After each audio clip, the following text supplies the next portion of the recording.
A BMW 530i comes with an engine that can run for years with little to no major issues if you maintain it properly. But a BMW 750i with a completely different engine can quietly turn into your worst nightmare, with expensive repairs that keep showing up over time. And trust me, you wouldn't know all this if you aren't told. That's why so many people say buying a BMW is a financial disaster, because it feels unpredictable. But here's what you need to understand. There are specific BMW engines that come with specific weaknesses, which slowly drain your money over time. Not every BMW is like that, by the way, but the ones that are follow very clear patterns. Here, I'm going to list 5 worst BMW engines ever made, the ones you should actually avoid, and what makes them fail the way they do. Let's get into the first one. Number 1, the twin-turbo V8 in BMW luxury models. This is the twin-turbo V8 BMW used in a lot of their bigger cars like the 5 Series, 7 Series, and X5. It's the engine that made these cars feel fast, smooth, and powerful straight out of the factory. And that's exactly why so many people bought into it. On the surface, it feels like everything you want. Strong acceleration, quiet operation, and that premium driving experience BMW is known for. But underneath all of that, this engine has one of the most consistent problem patterns BMW has ever produced. The main issue with this engine comes down to heat. BMW designed it in a way where the turbos sit inside the engine, not outside, like in more traditional setups. What that does is trap a lot of heat right in the center of the engine. And over time, that heat doesn't just stay there. It starts affecting everything around it. Seals begin to wear out faster. Oil breaks down quicker than expected. Rubber and plastic components inside the engine start to degrade. And once that process begins, it doesn't stop on its own. This is why a lot of owners start noticing oil consumption issues. The engine begins to burn oil, sometimes slowly at first, then more aggressively over time. You might also see smoke after idling, especially when you accelerate again. And this is where it gets expensive, because the problem isn't just one part failing, it's multiple systems being affected at the same time. Fixing one issue doesn't solve the root cause, because the heat is still there, continuing the cycle. That's why repair bills on this engine can easily climb into the thousands, not just because of parts, but because of labor. A lot of the components are tightly packed, which means more time to access, more time to fix, and higher overall cost. If you look at owner experiences and long-term reviews, this is one of the most talked about engines when it comes to reliability concern. Some people manage it well with strict maintenance, but many others end up dealing with repeated issues over time. That's what makes it one of the worst. It's not that it fails instantly, it's that it slowly builds problems in the background. And by the time you realize what's happening, you're already deep into expensive repairs. While this one struggles because of heat and design, the next engine fails in a completely different way. Not from buildup, but from too many weak points all at once. Number 2, the turbo engine in the BMW 335 everyone talks about. This is the engine you'll find in older BMW 3 Series models like the 335i. It's easily one of the most hyped BMW engines ever made, especially among people who care about speed and tuning. On paper, it looks like a perfect choice. Strong power, quick acceleration, and the ability to push even more performance with simple upgrade. That's why so many buyers go into it expecting a great experience. But the reality shows up over time. This engine wasn't just built for performance. It was built with a lot of high-pressure systems working together at once. You have turbochargers pushing extra air into the engine, a high-pressure fuel pump delivering fuel at extreme levels, and injectors that have to operate precisely under constant stress. That combination creates a situation where the engine is always working hard, even under normal driving conditions. The problem is not one single failure point. It's how many things are operating under pressure at the same time. Over time, small weaknesses begin to show. One component starts to wear out. It gets replaced. Shortly after, another issue appears. Then another. What looks like a simple repair at first slowly turns into a pattern. This is why a lot of owners describe this engine the same way. It rarely gives you one clear major failure. Instead, it keeps pulling you back into the workshop for different problems. You might notice the car idling unevenly. The power delivery may feel inconsistent. Warning lights can come and go without a clear pattern. None of these feel catastrophic at the start, which makes it easy to overlook what's building in the background. Over time, those smaller issues begin to overlap. One repair turns into two, two turns into three. Before long, you're no longer fixing isolated problems. You're maintaining a system that keeps developing new faults. This is where the cost becomes noticeable. Individually, some of these repairs seem manageable. Taken together, they become expensive. The real issue isn't just the price of parts,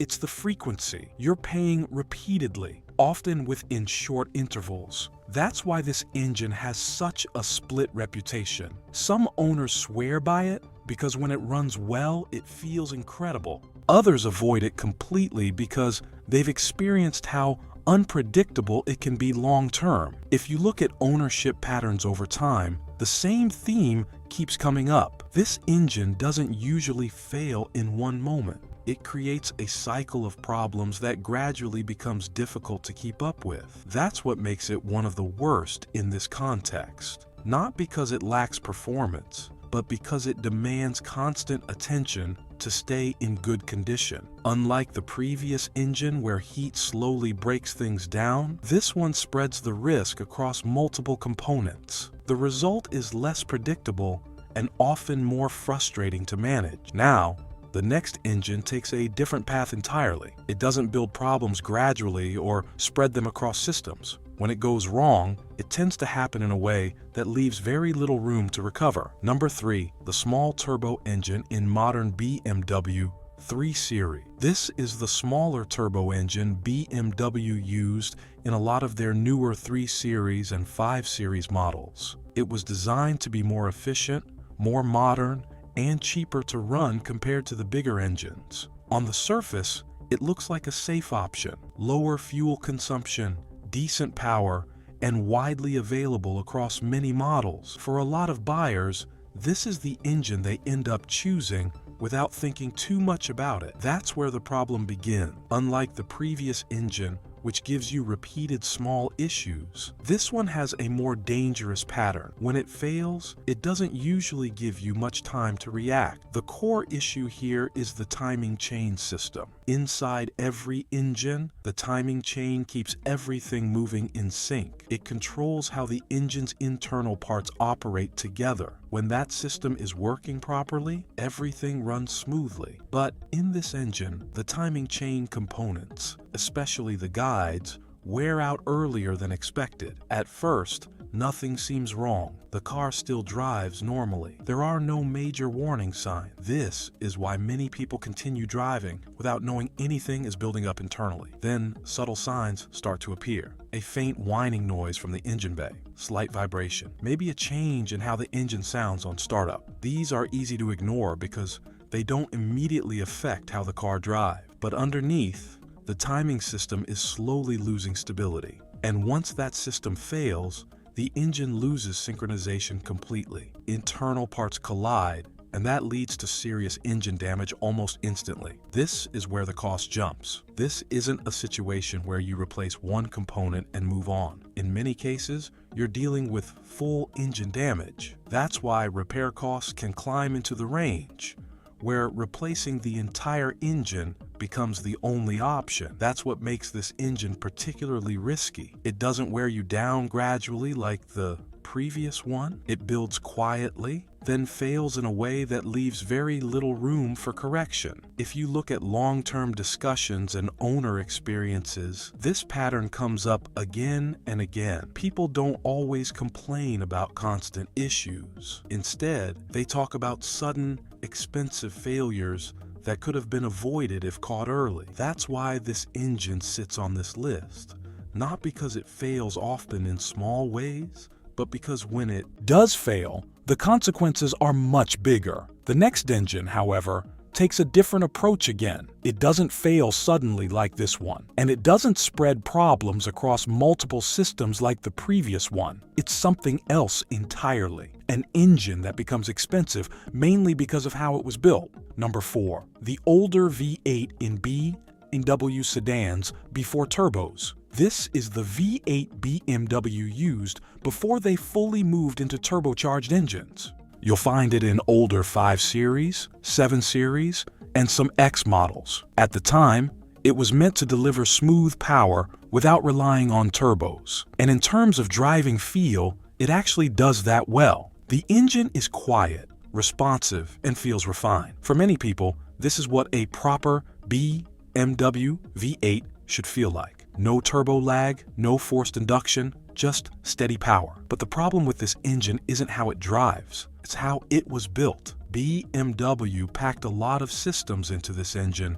to improve performance and efficiency. Over time, that complexity becomes the main issue. There are more components working together, more areas where things can go wrong, and less space to access them when they do. This shows up most clearly with oil leaks and cooling system problems. The engine uses seals and internal components that wear down over time, especially with heat cycles. Once those seals begin to fail, oil starts leaking into areas it shouldn't. At first, it might just be a smell after driving. Later, it becomes visible leaks that need attention. The cooling system follows a similar pattern. Parts begin to weaken with age, and when they do, temperatures start to rise slightly above normal. It's not always obvious right away, which is why many owners continue driving without realizing the engine is slowly putting itself under stress. What makes this engine frustrating is not just the problems themselves, but the effort required to fix them. A lot of these components are buried deep within the engine layout. Getting to them takes time. That time turns into labor cost. So even a problem that doesn't seem major can become expensive simply because of how much work is involved to reach it. This is where the money really goes. Not necessarily in the part, but in the process of getting to it, fixing it, and putting everything back together. Over time, these smaller issues start to stack. A leak here, a cooling issue there, another component wearing out sooner than expected. None of them feel catastrophic on their own, but together, they turn ownership into something that requires constant attention. That's why this engine ends up on this list. It's not about sudden failure. It's about how quickly routine problems become expensive due to complexity. The next engine takes a different path again. It doesn't rely on complexity or high performance. In fact, it's much simpler, but that simplicity comes with its own set of problems. Number 5. The small engines in entry-level BMWs. These are the smaller engines you'll usually find in cheaper, entry-level BMWs. Cars like the 316i, 318i, and some early 3 Series models came with these. For a lot of people, this is their entry point into BMW ownership. The price looks attractive. The badge is the same. From the outside, it feels like you're getting into the brand for less. But this is where expectations and reality start to separate. These engines were designed to be smaller and more efficient, but in practice, they don't deliver the kind of reliability or performance people expect. Instead of one major flaw, the issue here is how underwhelming and inconsistent they are over time. You're not getting strong performance, yet the engine still feels stressed. Acceleration feels weak. The car struggles to respond the way you'd expect from a BMW. That lack of performance means the engine often works harder just to keep up with normal driving, especially in traffic or on longer trips. Over time, that added strain begins to show. You start noticing inconsistent running. The engine may feel rough at certain points, then smooth again. Small issues begin to appear, disappear, then return. Nothing feels completely stable. This is what makes ownership frustrating. You're not dealing with one clear problem you can fix and move on from. Instead, it becomes a series of minor issues that keep coming back in different forms. Individually, they don't seem serious, but together, they make the car feel unreliable. Fuel efficiency also becomes part of the problem. For an engine that's supposed to be smaller and more economical, the real-world results don't always match expectations. You're not getting strong performance, and you're not saving as much fuel as you'd expect either. That combination makes it harder to justify.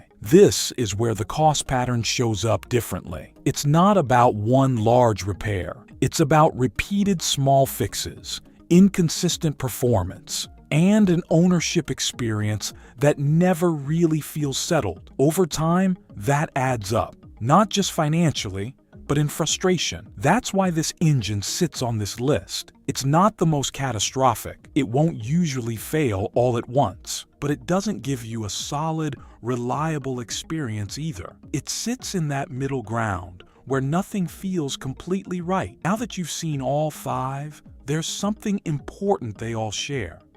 And once you see that pattern clearly, it changes how you look at every BMW going forward.